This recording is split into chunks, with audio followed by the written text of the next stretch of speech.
다 같이 한번 따라 합시다. 부활의 산 증인들. 저는 지난 한 주간 동안 부활 관련 말씀을 준비하면서 한 가지 의문이 계속 사라지지 않았습니다. 성경을 읽다 보니까 예수님께서 부활하신 후에 여인들에게 나타나셔서 한 말씀이 있습니다. 바로 이 말씀. 가서 제자들에게 갈릴리로 가라. 갈릴리로 가라. 갈릴리로 가라. 계속 이 말씀이 일주일간 계속 제 뇌리를 스쳐 지나갔습니다. 왜 예수님께서 제자들에게 갈릴리로 가라고 말씀하셨을까? 부활하신 주님이 왜 제자들에게 갈릴리로 가라고 말씀하셨을까? 예수님께서는 부활하신 다음에 40일 후에 승천하시기로 되어 있었습니다. 그렇죠? 그러니까 40일 동안 계시다가 하늘로 들려 올라가셨어요. 그렇다면 굳이 갈릴리로 가실 이유가 없죠. 예루살렘에서 남은 40일 동안 복음을 전하고 부활의 메시지를 선포하다가 승천하시면 되는 것이었어요. 근데 왜 제자들로 하여금 갈릴리로 가라고 하셨을까? 도무지 풀리지가 않았어요. 도대체 이 말의 의미가 뭘까? 여러분, 그동안 제자들에게서 부활은 어떤 부활이었습니까? 죽음 이후의 삶이었어요. 지금 현재 삶 속에서 부활을 그들은 생각하지 않았어요. 예수님께서 죽은 지 나흘 되는 나사로를 살리시기 전에 부활에 대한 말씀을 했을 때 마르다가 뭐라고 그랬죠? 주님, 우리도 죽었다가 다시 살아날 줄 내가 믿습니다.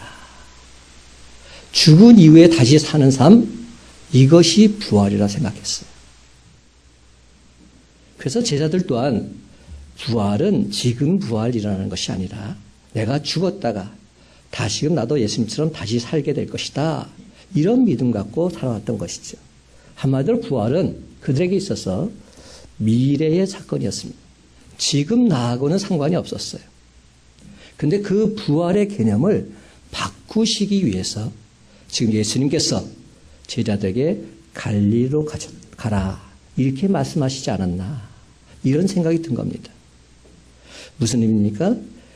부활이 지금 현재 나의 부활이 되어야 한다는 겁니다.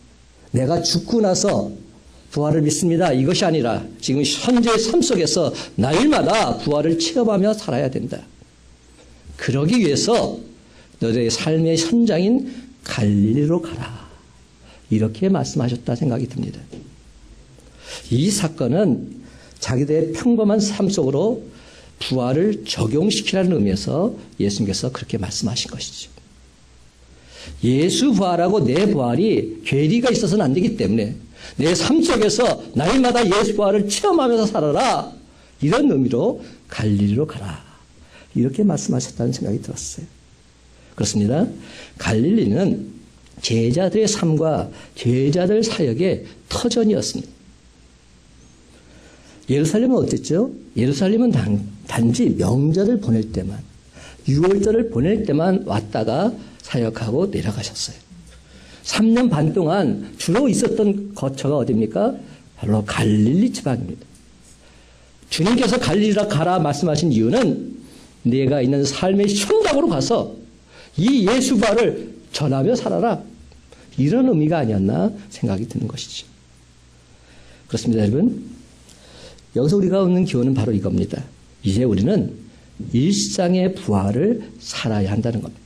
날마다의 삶 속에서 부활을 체험하며 살아야 된다는 겁니다. 그래야 진정한 그리스도인이 될 수 있다는 겁니다. 부활절에만 예수님의 부활을 묵상하는 것이 아니라 오늘 우리 삶의 가정 속에서, 우리 교회 속에서 부활하신 예수님과 교제하고 떡을 같이 먹고 떼야 한다는 겁니다. 예수 부활이 진정 내 부활이 되어야 한다는 의미이시죠. 그렇습니다. 오늘 우리가 일상에서 부활하신 주님을 만나야 합니다. 심지어는 매일 식사 시간에도 주님과 함께 식사를 나누어야 합니다. 휴식 시간에도 부활하신 주님과 함께 쉼을 누려야 합니다. 이것이 진정 부활하신 예수님께서 제자들에게 갈릴리로 가라고 하신 진짜 이유가 아니었을까요? 부활이 제자들 삶 속에서 나타나야 한다는 겁니다. 오늘날 우리도 바로 그 연장선상에 있습니다. 예수 부활은 이벤트가 아닙니다. 일상임을 알라는 겁니다.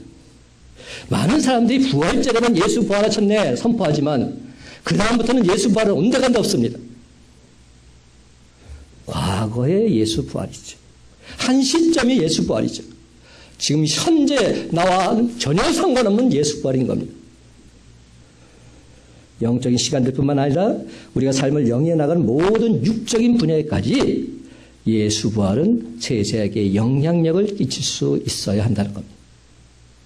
그렇습니다, 여러분. 부활은 멀리 있지 않고 바로 내 옆에 있습니다.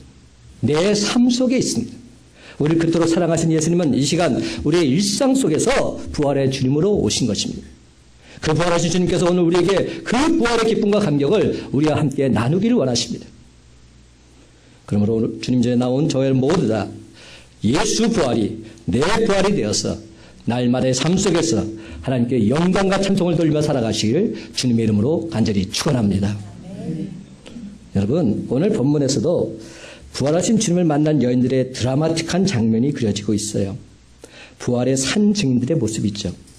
근데 이 여인들처럼 부활의 기쁨과 감격을 맛보려면 우리는 과연 어떻게 살아가야 할까요? 이 여인들 속에서 한 가지 발견한 게 있어요. 우리도 주님을 끝까지 사랑해야 한다는 겁니다. 우리도 주님을 끝까지 사랑하면 부활의 기쁨과 감격을 맛보게 된다는 겁니다. 한번 따라 합시다. 주님을 끝까지 사랑해야 합니다. 주님을 끝까지 사랑해야 합니다. 그 드라마를 보면 사랑이 변하니 뭐 이러면서 묻더라고요. 근데 사랑이 변하더라고요. 그렇죠? 절대로 안 변할 것 같은 그런 사랑도 순식간에 변하는 것을 우리가 많이 목도합니다. 하지만 이 여인들의 모습을 보면 그들의 사랑은 변하지 않고 있어요. 끝까지 주님을 사랑하고 있습니다. 1절부터 4절까지 한 목소리 한번 읽어보십시다. 1절부터 4절 시작. 안식일이 지남에 막달라 마리아와 야고보의 어머니 마리아와 또 살로메가 가서 예수께 바르기 위하여 향품을 사다 두었다가 안식 후 첫날 매우 일찍이 해 돋을 때 그 무덤으로 가며 서로 말하되 누가 우리를 위하여 무덤 문에서 돌을 굴려주려 하더니 눈을 들어본즉 벌써 돌이 굴려져 있는데 그 돌이 힘이 크더라. 아멘. 여러분, 이 장면을 우리가 잘 알죠? 안식일이 지나자마자 세 여인이 바쁘게 움직이기 시작합니다. 왜 그럴까요? 이 세 여인은 막달라 마리아, 야고보의 어머니 마리아, 살로메라는 여인들이었는데 정말로 예수님께서 살아계실 때 많은 은혜와 사랑을 받았던 그러한 여인들이지요. 근데 그런 이 여인들이 바쁘게 움직이는 이유는 1절 하반절에 나와 있어요. 예수님께 바르려고 향품을 사려는 겁니다. 예수님 십자가에 못 박혀 돌아가신 것은 금요일 오후 3시쯤 되고 안식일은 언제부터 시작됩니까? 금요일 저녁 6시부터 토요일 저녁 6시까지가 안식일입니다. 그러니까 예수님이 돌아가시고 나서 3시간밖에 시간적 여유가 없었기 때문에 안식일 전에 향품을 준비할 수가 없었던 겁니다. 그래서 토요일 날 저녁 안식일이 끝나자마자 불나게 가서 향품을 사게 된 것이죠. 왜냐하면 유대인들은 안식일이 끝나야 가게 문을 열기 때문입니다.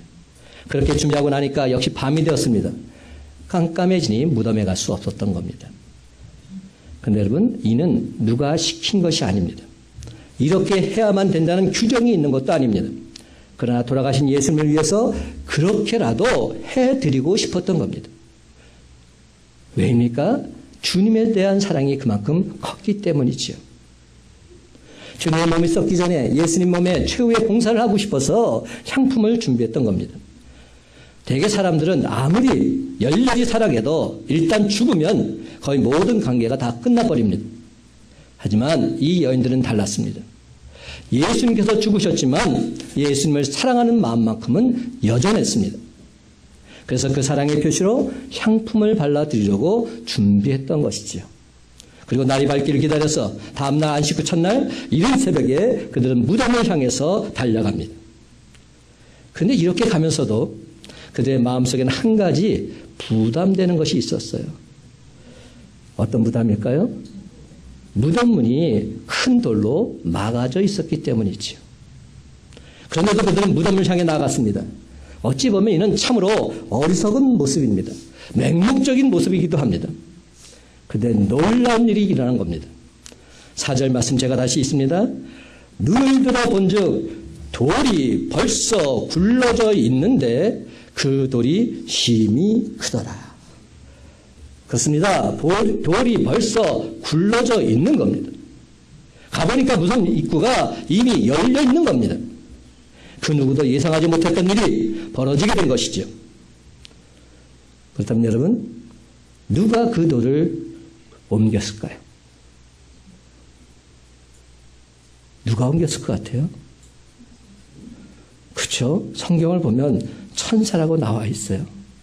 마태복음 28장 2절 말씀, 큰 지진이 나며 주의 천사가 하늘로부터 내려와 돌을 굴려내고 그 위에 앉았는데, 정확히 말하자면 하나님께서 천사들을 보내서 그 돌을 굴러내게 해 주신 겁니다. 하나님께서 해 주신 것입니다. 그렇다면 왜 하나님께서 그 돌을 옮겨 놓으셨을까요? 왜 옮겼죠? 부활하신 예수님을 하여금 그 무덤을 나가게 하기 위해서 그래서 옮겨놨을까요? 예수님께서 무덤 안에 있으니까 돌을 옮겨서 예수님 나갈 수 있도록 하기 위해서 그랬을까요? 아니죠. 말도 안 됩니다. 이는 예수님 때문이 아닙니다.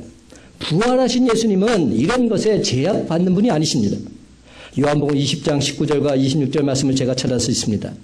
이날 곧 안식 후 첫날 저녁 때에 제자들이 유대인들을 두려워하여 모든 곳의 문들을 닫았더니 그 다음날 예수께서 오사 가운데 서서 이르시되 너희에게 평강이 있을지어다. 26절 여드레를 지나서 제자들이 다시 집 안에 있을 때 도마도 함께 있고 문들이 닫혔는데 예수께서 오사 가운데 서서 이르시되 너희에게 평강이 있을지어다 하시고, 두 말의 공통점이 뭡니까? 문들이 닫혀 있었다는 겁니다. 그런데도 예수님께서 들어오셔서 샬롬, 평강의 축복을 해주셨다는 겁니다. 그렇습니다. 이 두 말씀만 보더라도 부활하신 예수님은 문이 열려 있느냐, 문이 닫혀 있느냐, 여기에 전혀 상관없이 활동하시는 분임을 알 수가 있어요. 부활하신 예수님의 모습이 이러함을 우리가 분명히 보게 됩니다. 제자들이 무서워서 문들을 꼭꼭 잠그고 있었는데도 예수님은 그 안으로 들어가실 수 있었기 때문이지요. 그런데 이는 예수님께서 부활하셨을 때도 마찬가지 아니겠습니까? 무덤문을 돌로 막았지만 이것이 아무런 영향력을 미칠 수 없었습니다. 죽었다 다시 살아나신 예수님께서 무덤의 돌 때문에 갇혀있을 뿐이 아니시기 때문에. 그렇다면 여러분, 이 돌, 무덤을 막고 있던 이 큰 돌, 도대체 왜 하나님께서 치우신 것일까요? 누구를 위해서 치우셨을까요? 무덤을 찾아간 여인들을 위해서입니다. 무덤을 찾아간 여인들을 위해서. 그 여인들에게 보여주시기 위해서 하나님께서 돌을 치워주신 겁니다. 이것이 바로 여인들의 사랑에 대한 하나님의 응답하심이 아니고 무엇이겠습니까? 하나님께서는 이 여인들에게 예수님께서 부활하신 그 현장을 똑똑하게 보여주고 싶으셨던 겁니다. 이를 보면 참으로 은혜가 됩니다. 진정 감사가 넘치지 않을 수 없어요. 하나님은 자신을 사랑하는 사람들, 끝까지 충성을 다하는 사람들 절대로 실망시키지 않으십니다. 그들을 위해서 놀라운 일들을 예비하고 계십니다. 2절과 3절을 다시 보면 안식 후 첫날 매우 이른 아침에 향품을 가지고 무덤을 향해 가면서 여인들끼리 서로 걱정이 많았던 것은 사실이죠. 가기는 가지만 누가 저 큰 돌을 치워줄까? 어떻게 우리가 향품을 바를 수 있을까? 어떻게 우리가 무덤 속에 들어갈 수 있을까? 어떻게 우리가 주님의 시신을 만질 수 있을까? 예수님께서 금요일 날 죽으신 뒤에 군인들이 시신을 무덤에 넣고 큰 돌로 막아놓는 장면을 직접 보았기 때문입니다. 그러므로 그 큰 돌 누가 치워줄지도 만무하기에 힘들게 상품을 준비해 갔다 할지라도 10중 8구 헛수고할 것이 뻔한 상황입니다. 그렇다면 여러분, 여기서 우리가 한번 생각해 보십시다. 상황이 이 정도 되면 가지 말아야 되는 것 아닙니까? 그것이 지혜로운 선택이요, 그것이 냉철한 판단 아닙니까? 지금 가봤자 아무 소용없는데 가지 말아야죠. 안 그렇습니까? 가능성이 없으면 가지 말아야 하는 것이 원칙입니다. 그런데 이 여인들은 못 들어간다는 것 뻔히 알면서도 그래도 갔습니다. 왜 갔을까요? 단 한 가지, 예수님을 너무나도 사랑했기 때문에. 예수님을 너무나 사랑해서 예수님 몸에 향품이라도 발라드리려고 찾아갔던 겁니다. 설사 못 들어가면 그 무덤 앞에라도 가보려고 했던 겁니다. 그것도 안 되면 멀리서 무덤이라도 쳐다보려고 했던 겁니다. 이를 보고 그 누가 어리석다 비난할 수 있겠습니다. 이는 어리석은 것이 아니에요. 미친 것도 아닙니다. 진정 사랑하면 이보다 더한 일도 할 수 있습니다. 사랑하는 성도 여러분, 이것이 진정 사랑하는 사람만이 가지는 놀라운 비밀이 아닐까요? 사랑하는 예수님이 무덤에 누워있는데 비록 예수님이 이미 죽었다 하실지라도 그냥 집에 가만히 앉아 있을 수만은 없었던 겁니다. 못 봐도 좋으니까, 헛수고라도 좋으니까 예수님 옆이라도 아니면 먼 발치에서라도 예수님을 보고 싶었던 겁니다. 어떻게 보면 헛수고요, 시간 낭비요, 돈 낭비입니다. 그런데도 향품을 사서 무덤을 향해 나아갔던 것이죠. 여러분, 이것이 진정 참된 사랑 아닐까요? 그렇습니다. 참 사랑은 가끔 필요 이상의 수고를 하게 됩니다. 정말 사랑하면 필요 이상의 수고를 하게 돼 있어요. 어떻게 보면 엉뚱한 짓을 하기도 합니다. 하지만 사랑에 눈이 멀면 사랑하는 사람밖에 보이는 게 없어요. 장애물이 있다는 걸 알면서도 가지 않고는 견딜 수 없는 사랑. 이 사랑이 진정 여인들에게 있었던 것이죠. 그렇습니다. 이런 사랑이야말로 진정 아름다운 사랑이요, 순수한 사랑 아닐까요? 그렇다면 여러분, 기적은 언제 일어날까요? 도무지 참고 견딜 수 없는 이런 사랑이 있을 때에 바로 그 순간 하나님의 기적은 일어나게 되어 있습니다. 하나님이 귀하게 보신 건 무엇일까요? 무덤이 돌로 막혀 있다는 것을 알면서도 발걸음을 옮기는 그러한 사랑, 바로 이 사랑을 귀하게 보셨던 겁니다. 그러할진대 이들이 무덤을 향해 가고 있는 순간에 하나님께서도 당신의 일을 하고 계셨어요. 예수님 무덤의 돌을 하나님께서 친히 옮겨주신 겁니다. 그렇습니다, 여러분. 이는 참 사랑에 대한 하나님의 응답이라 말할 수 있습니다. 하나님, 우리 주님을 사랑하는 사람, 주님 사랑을 끝까지 실천하는 사람, 절대로 실망시키지 않으십니다. 그러므로 사랑하는 성도 여러분, 무슨 결정을 하실 때 장애물이 있다 할지라도 쉽사리 포기하지 마시기 바랍니다. 현실만 바라보고 주저앉지 마시기 바랍니다. 그것이 진정 우리 주님을 기쁘시게 하는 것이라면, 우리 주님을 만나기 위해서라면 중도에 포기하지 마시고 끝까지 나아가시기 바랍니다. 그러면 반드시 놀라운 일들이 저와 여러분 모두에게 예비되어 있을 줄로 믿습니다. 그렇습니다. 우리가 주님을 온전히 믿고서 힘차게 나아갈 때 하나님께서는 우리보다 앞서서 역사해 주십니다. 하나님께서 우리를 위해서 커다란 돌을 미리 옮겨주신다는 겁니다. 사랑하는 성도 여러분, 우리 안에도 하나님께서 진정 감동하실 이런 믿음, 이런 사랑이 있게 되기를 바랍니다. 그래서 날마다 예수 십자가로 죽고 날마다 예수 부활로 다시 사는 기력을 목도하면서 이는 주님께 사셨노라 온 세상의 기쁨으로 간증하는 저와 여러분의 삶이 다 되시기를 주님의 이름으로 간절히 축원합니다. 두 번째로 우리가 이렇게 주님의 사랑을 실천하게 되면 이 여인들뿐만 아니라 우리도 날마다 기적을 체험하게 된다는 사실입니다.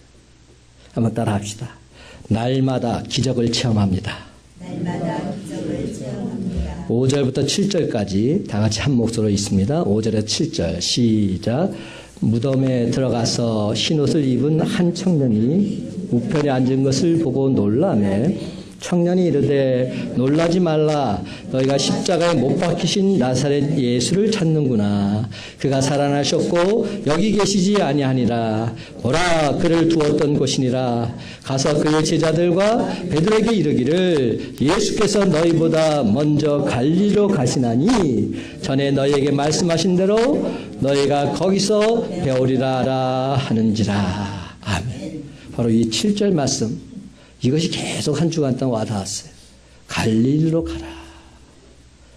여러분, 무덤에 들어가던 여인들은 깜짝 놀랐지요.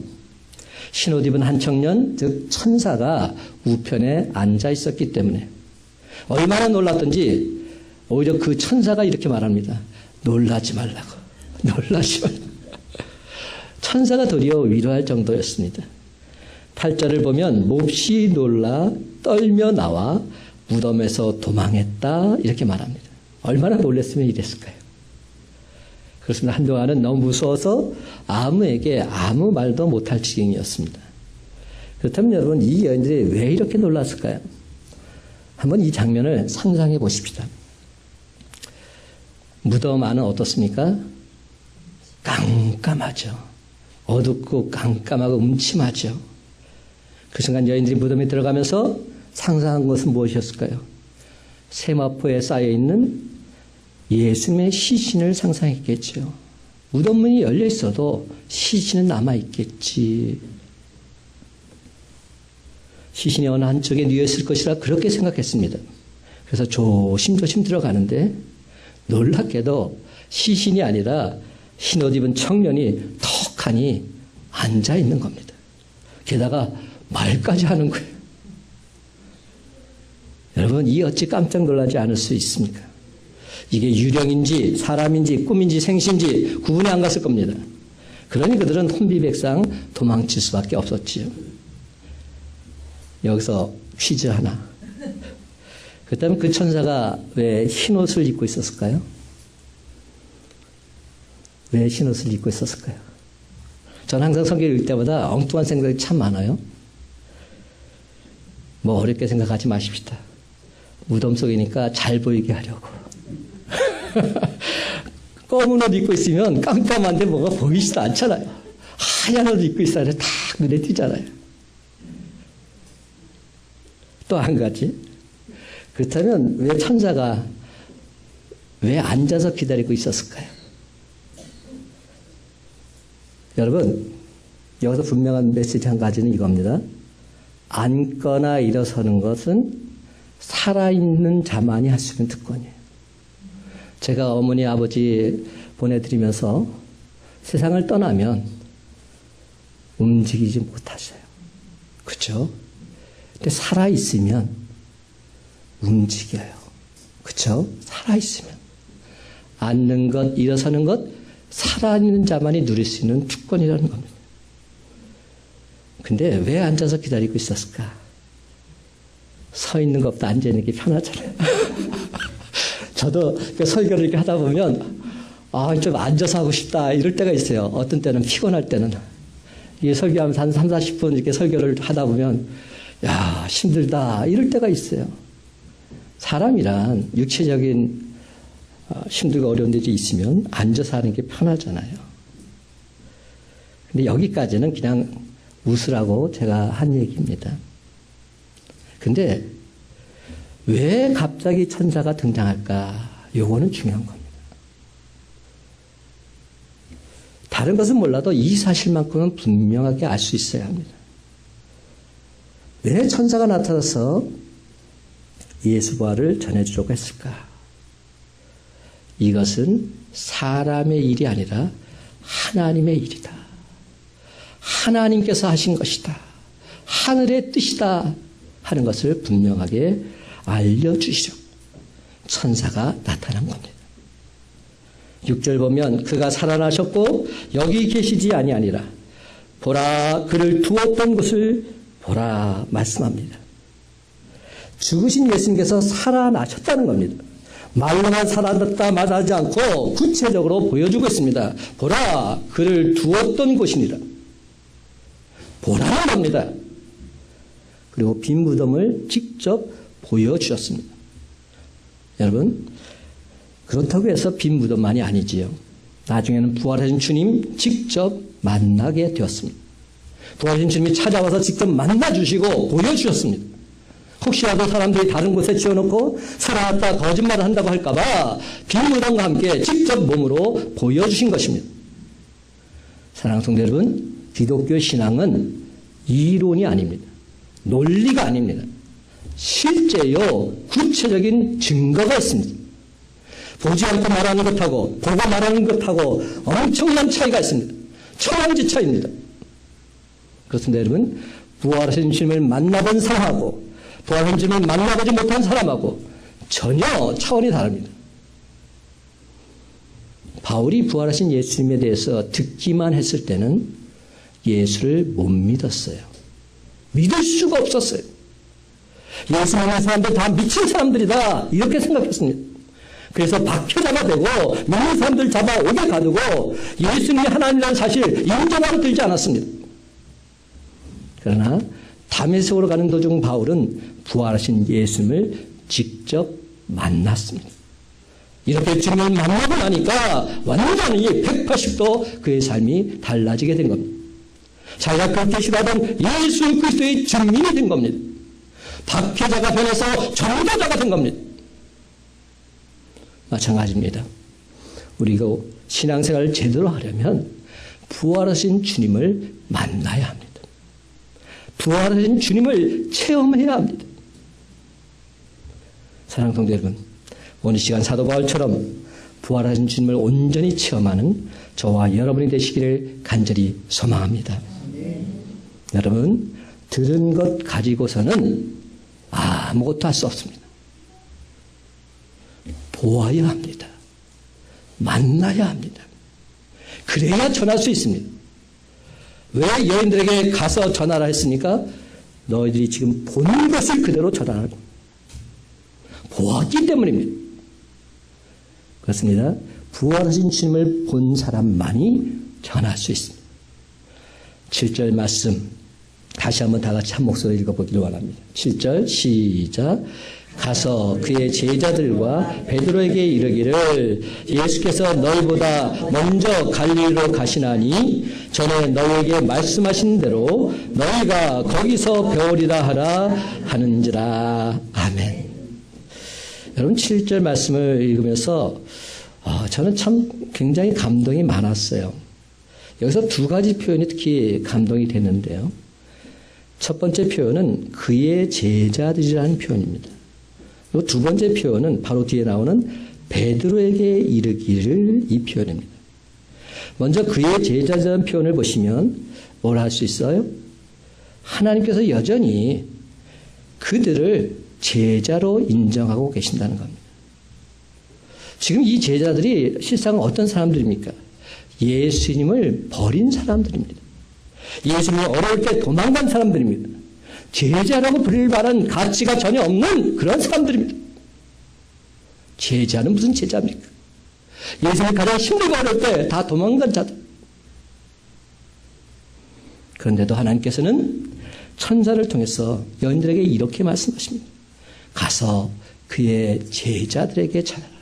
예수의 제자들에게 전하라.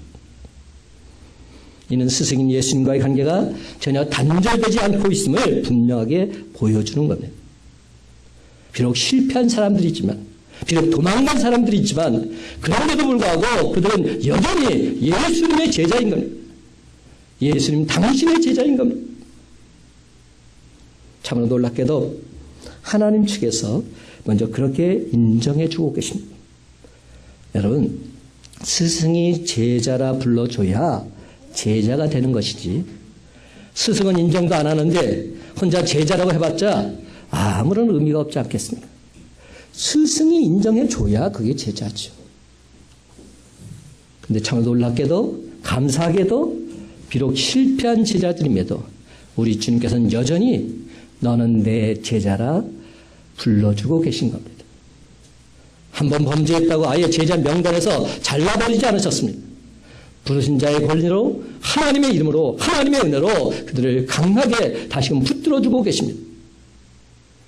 사랑하는 성도 여러분, 우리가 사역을 하다 보면 실패할 수 있습니다. 두려워서 도망갈 수도 있어요. 하나님의 사람답지 못한 그런 행동을 보일 때도 있어요. 여기는 이대성 목사도 마찬가지예요. 믿는 자로서 덕이 되지 못하는 행동을 할 때도 얼마나 많은지 모릅니다. 그러나 여러분, 주님을 사랑하는 마음이 있는 한 하나님 여전히 우리를 향해서 너는 내 제자다, 너는 내 자녀다 말씀해 주신다는 겁니다. 왜 그런지 아세요? 하나님께서 우리를 택해 주셨기 때문에, 그리고 하나님 당신은 여전히 자신이 넘쳐나시기 때문에, 제 아무리 부족하고 제 아무리 연약한 사람이라 할지라도 하나님 당신께서 우리를 온전히 변화시켜서 위대한 하나님의 도구로 삼으실 자신감이 있으시기 때문에